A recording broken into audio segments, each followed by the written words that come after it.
Number one is, first of all, we want to prevent fraud. So how do we prevent it? The second one is, if fraud does happen, how do we minimize the impact of it? Now, the third bit is, how do we detect fraud? And then finally, fourth is actually how to manage it once we've detected it, and what do we do next? And obviously we've gone through that step. So let's jump in now. So first things first, I will begin with fraud prevention. In order to prevent fraud or fraudulent transactions, what we've done is created a diagram, which I'm going to share with you now, and I'll discuss with you at each stage. So if I just overlay that, you can have a look. Okay, so here you can see, this is quite simple, but it does help with purchasing managers. Whenever they're doing a purchase, number one, log in. Check the authenticity of the website. Even if they're not sure, maybe they haven't purchased it before, check reviews. What we believe has happened is our card has been used by a dodgy website that maybe didn't have the best security, maybe got hacked, and obviously they use that. We don't know the exact answer, that's what we suspect.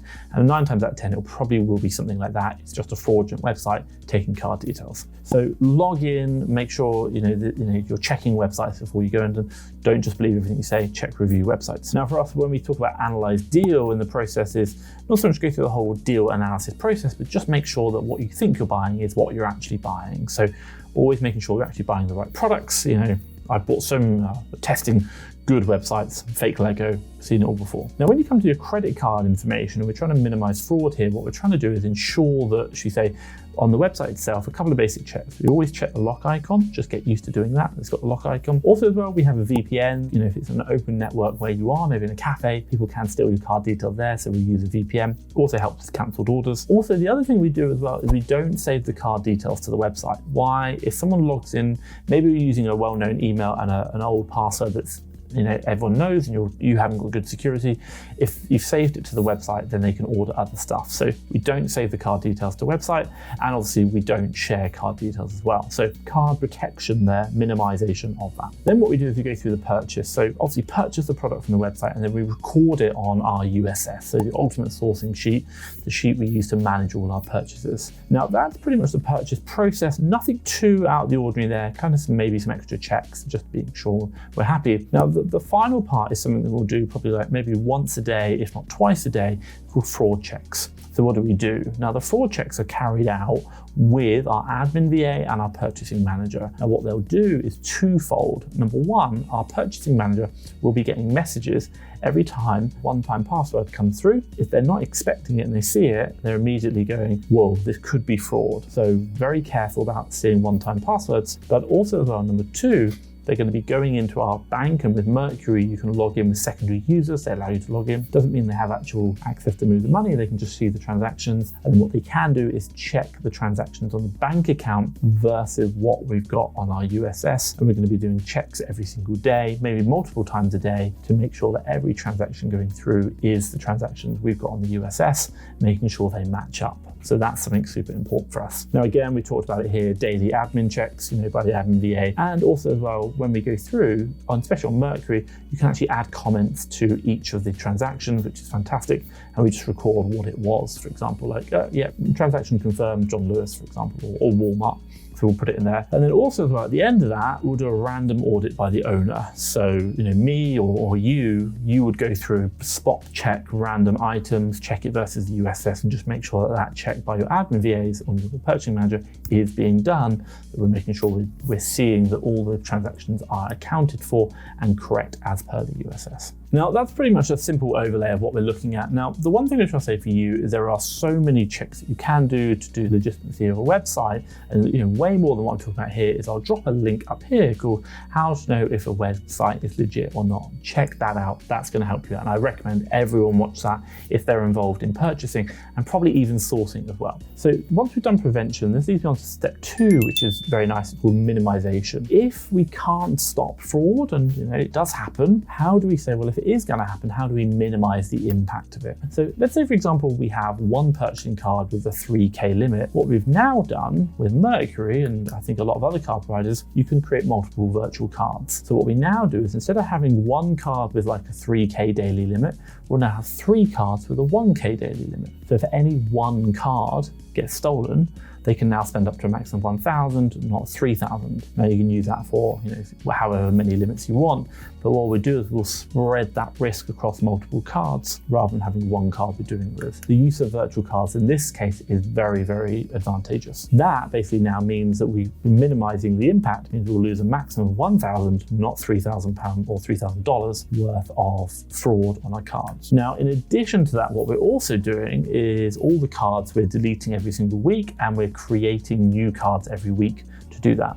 Now, one thing I will say is if you are using Mercury, we do what's known as freezing the cards rather than deleting them, just because if we never get refunds, you can still get refunds when they're frozen. Now, the other thing we do as well is if we ever believe there is potential fraud on any of the cards, we'll immediately freeze it. We always need to make sure that if any suspected fraud, and even if we've had it 1 or 2 times that it's a false alert, that we froze straight away and then we investigate it. So for us, having multiple cards, replacing them every single week and freezing them has really helped minimizing the impact of any potential fraud going forward. Now for us, we keep the cards active in our bank account for about 8 weeks, and then we'll delete them off in case there's any history or any refunds that need to go on. Now that leads me nicely from, should we say, prevention to minimization, and now we're going to go through to the third step, which is called detection. For us to detect fraudulent transactions, this is what we're doing, talking back to that original overlay. Now remember, we did that kind of login, analyze credit card information, purchase. Now it's about the fraud checks. Now this is done in multiple ways. So the purchasing manager themselves, they're going to get email notifications from the bank account or text messages, which can convert to email through services you can use like Blacktail, for example. Now, quite simply, what happens is they are going to just check those emails as they come in. They're going to turn on the notification. So you want to see that email come in on the desktop of every time money has been spent on the card. And if there's been money spent that they didn't spend, i.e. themselves, then that's going to raise an alert. And then we have to obviously freeze the card and investigate. So number one is the purchasing manager to get notifications, email notifications about all purchases on the card at all times. They're the person spending, they should be getting the notifications. Now, aside from that, number two is the admin VA is going to be checking the bank feed live, logging in, twice a day, once a day versus the USS purchases.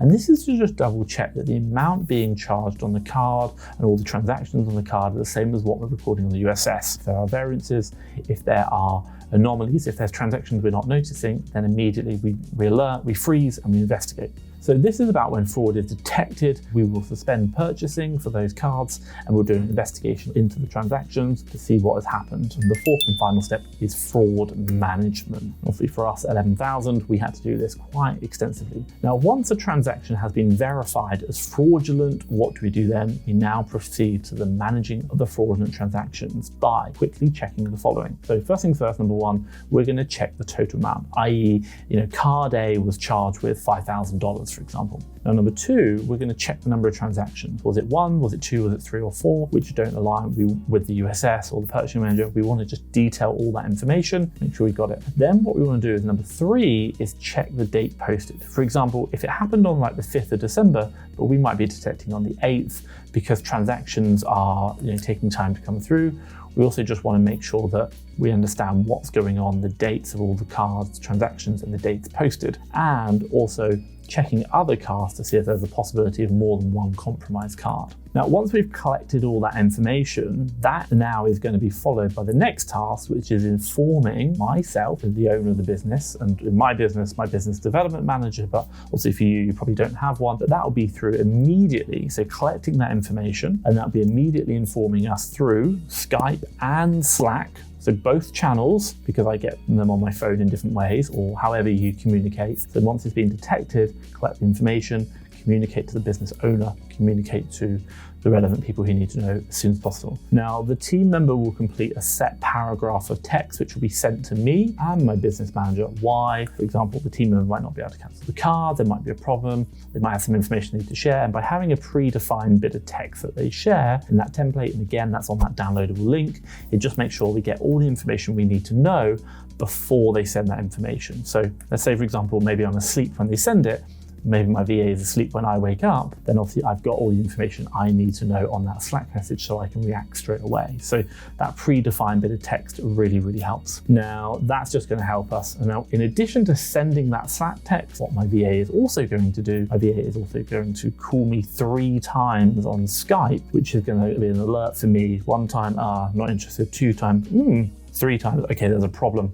I need to get this answered. They've been already pre-authorized to send me that message and call me 3 times as per the policy, which signals an SOS to me. Something is majorly wrong. I need to be dealing with this ASAP. That just shows the alert. So we've already planned that out within our team and set the information to be shared. Now, once my business development manager or myself, or you as a business owner, understand, maybe pick up this call or even just see the message, we can immediately jump on, cancel the compromised cards, and obviously now work with our team, build an email to complain to the bank and to the merchant about the fraudulent transactions using the template provided.